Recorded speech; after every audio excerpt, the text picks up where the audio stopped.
What's up everyone, it's Bucky. Welcome to your second Python tutorial.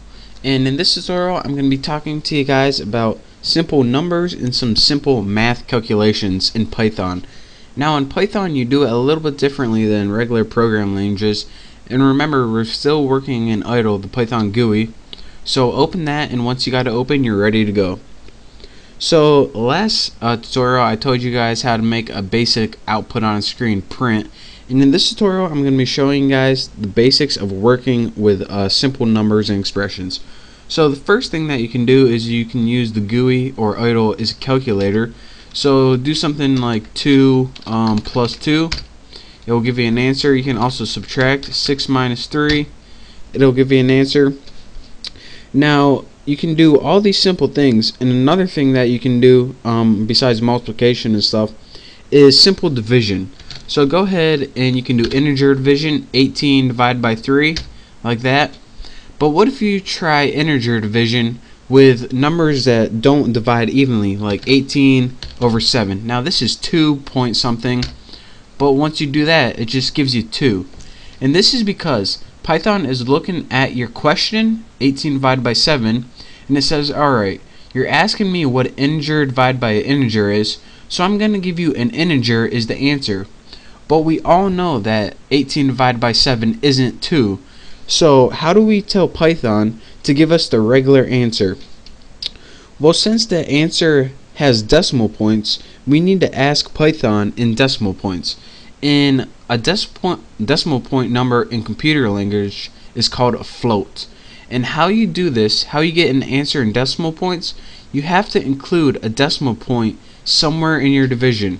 So 18.0 divided by 7, that will give you your answer. You can also do 18.0 divided by 7.0, and that will give you your answer.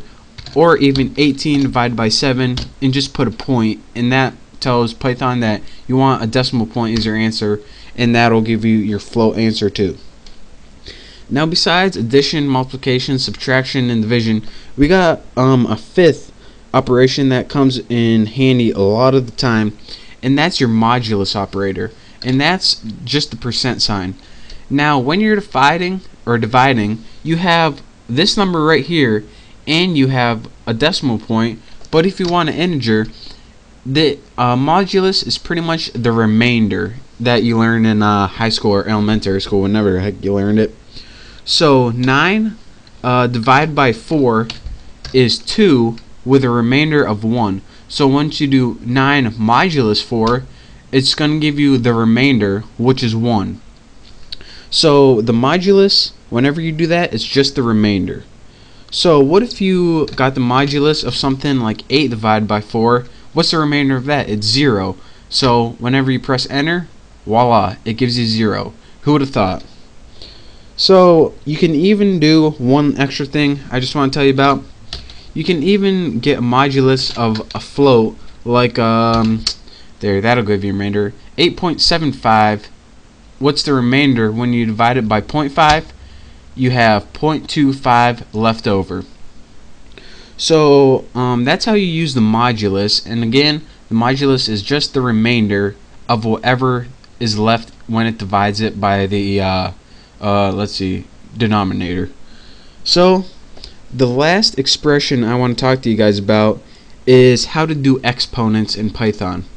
And how you do this, 6, whenever you want to do something like 6 times 7, just put 6 star 7, it'll give you the answer.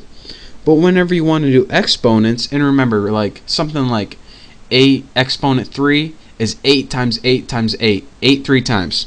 Or 5 exponent 4 is 5 times 5 times 5 times 5. So how do you do this in Python? You can either do this, 6 times 6 times 6, and you can do that as many times as you like, but there's a lot easier way. Say you want 8 to the third power. All you have to do is type 8, 2 stars, and then type whatever you want the exponent to be. 8 to the third, bam, wham bam, thank you ma'am. And you can do this with any exponent you want.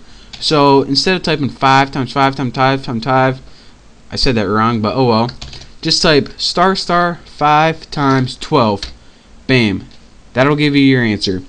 And you can also do this when your number is negative as well. So -5 exponent 4. Bam, there you go. So in this tutorial we covered basic math functions, and I also tell you guys how to do modulus and exponent. And those are the basic math functions, but we're going to be using them a lot in the future.